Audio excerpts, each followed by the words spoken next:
Okay, well, it's a minute after 9, so I'm going to mute you guys so that we can uh, have a better quality recording. And as we um, go through, I'll unmute folks and let them uh, participate. So I'm Elliot Meyerowitz, and I am part of the Menschwork Wisdom Council, and a while back we decided to have webinars to pick interesting topics that go along with our mission and values. And this is actually the 6th webinar that we've done in the last 7 or 8 months. We did one a little over a year ago that was called Menschwork, our Jewish Male Journey. And then this last fall, every other month we've been doing one, and one was on reflections on what happened in Pittsburgh. Then we had the Jewish perspective on sustainable living. We've done one on spiritual eldering, the practice of forgiveness. We had another one that was not recorded. These other ones are online. You can look at them other than Pittsburgh. Jewish men talking about Me Too. Tonight we're going to be doing Mussar. And then coming up September 11th, 2019, the working title right now is it'll be 18 years since the September 11th attack, where we're going to be discussing navigating the spiritual world when the physical world can be a dangerous place. But back to Mussar for tonight. So I mentioned Menschwork approved this topic, and how is it connected to what we do? So if you look at the Menschwork mission, we exist for the purpose of developing transformative program models, programs and resources that encourage men to take the next bold step in their journeys as empowered Jewish mensches, men of spirit, compassion, integrity, dignity, responsibility, and purpose in their families, communities, and the larger world. So saying that's what Menschwork does, how's that connected to Mussar? And I have references that I suggested, just a few of them. They're on the Menschwork website if you want to look at those. But I have here the book by Al Marinas, Everyday Holiness.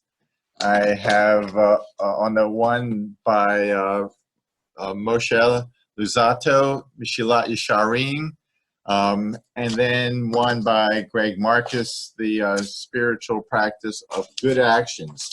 So good actions, holiness, the path of the upright. I mean, that to me is connected to being mensches and moving through the world. So I think it was an easy connection to make, and we'll learn more about it tonight when we get into it. When we made this invitation, we were fortunate to get 2 people say, hey, I'm looking forward to it, and you may or may not know that I'm a teacher of Mussar, and if I can help in any way, please include me. And so we did that, and the inclusion tonight are 2 people that most of you probably know, but I'll introduce them to those who may just be looking at this video in the future. Herb Levine and Mitch Gordon. Herb, a good friend I've known a long time, and a mentor of mine, and a brother in a lot of ways. Started studying Mussar in 2011. And has been teaching for over 4 years with the Center for Contemporary Mussar. And Mitch Gordon, who I don't know as well, but I'm looking forward to getting to know more because he comes to our Menschwork retreats, and so I really enjoy those retreats every year. Has been studying since 2014 with Alan Marinas and Alan Jaffe of the Mussar Institute. So I like to start this off by asking Herb a question. So I'm going to unmute you, Herb, and mute myself in just a second and ask you, why did you start to study Mussar? What attracted you to Mussar? Um, I was a boss. I'd never trained to be anybody's boss. And I was getting feedback from my employees that I wasn't giving them the attention that they felt they needed. I wasn't making time for them. I was uh, coming to meetings they felt where they were running and I was not on the same page as they were. We hadn't taken time to get on the same page. And I saw that my effectiveness was, I had been brought up in academia where everybody was a self-starter and you didn't need to manage people. But I had to learn some things, and a friend of mine, Mindy Shapiro, was announcing at just around that time that she was starting a new Mussar group, and it was on my way home from work. It was convenient. I could stop off one night a week and at where this class was, and I took a chance on it. And it was a very significant thing on my part to join a Mussar program, which taught me how to be self-reflective about my own actions, and gave me a pathway through midot, through character attributes, moral virtues, if you will. And as soon as I began to do that, the first midah we practiced was Seder, setting things in order. And that enabled me, setting my time priorities differently, enabled me to be there for my employees in a way I had never realized they needed. And it was transformative of the workplace for sure. So that's where I began. I'm interested in the rest of the conversation, but that's my little story.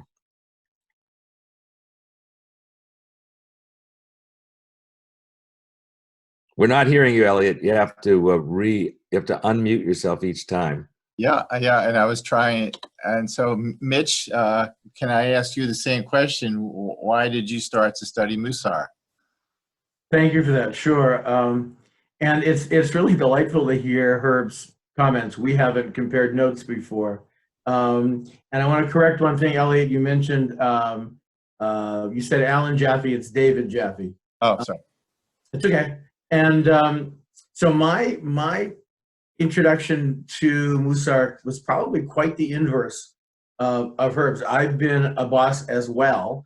And for many years, but I have a long-standing reflective contemplative practice, and it wasn't particularly focused on anything Jewish. I've spent several years on boards and at retreats together working with John Kabat-Zinn and with others from the mindfulness practice area, Zoketsu Norman Fisher, who created the Makir Or Jewish Meditation Center with the late Rabbi Blue.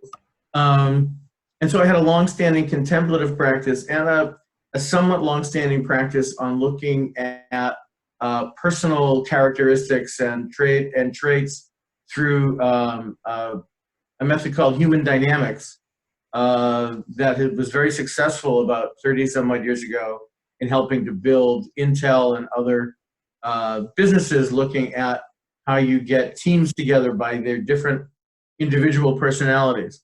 And then my chavura in Massachusetts,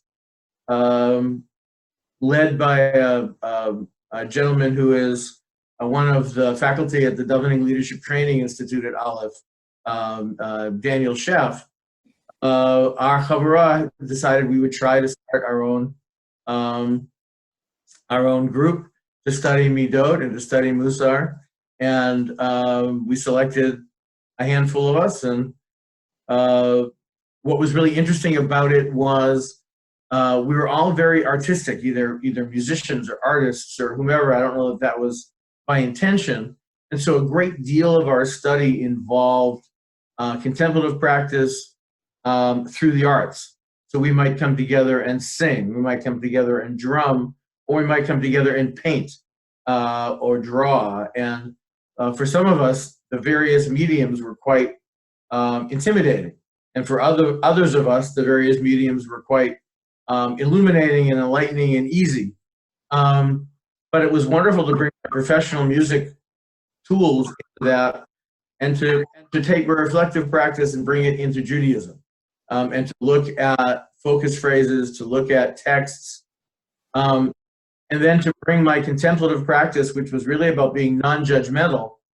So in other words, being kind to myself as I tried to notice where I am within a particular characteristic, whether it is seder, whether it's order, or yirah, awe, or fear.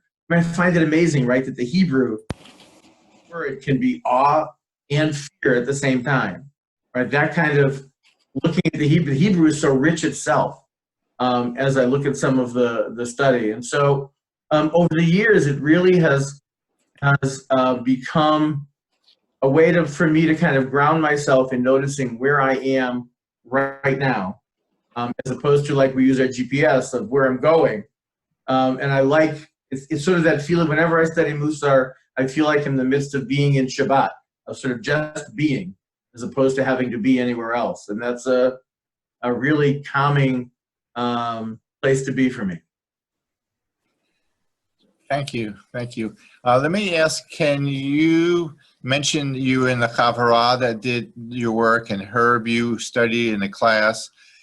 Do you think people who maybe haven't had much experience, would they benefit from just picking up one of the textbooks and my references and learn on their own? Or is it more essential that you do this in dyads or classworks, or what's the range of possibilities? And then we'll get into some personal sharing. Mitch, you want to answer that? Sure. I think Mussar is really designed to be done together.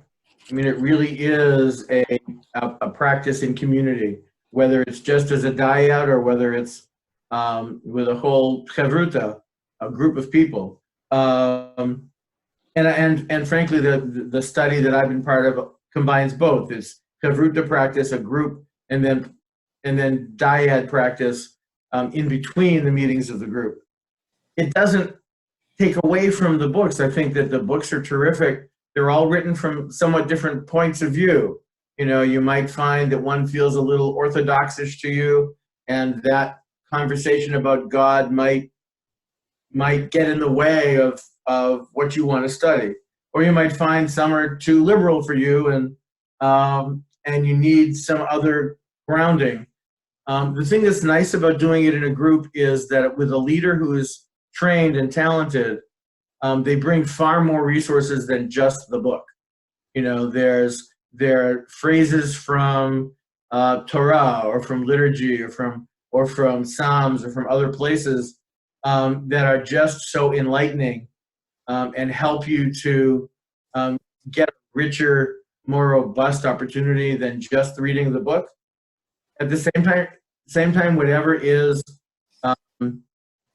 comfortable for each of us, I suggest we do. Here in Boston, Hebrew College has a sort of an office where someone can suggest, gee, we'd like to study this, would you offer it?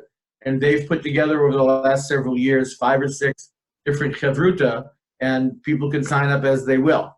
So you may find there's a resource in your community that's kind of putting these groups together, and they're easy to try out.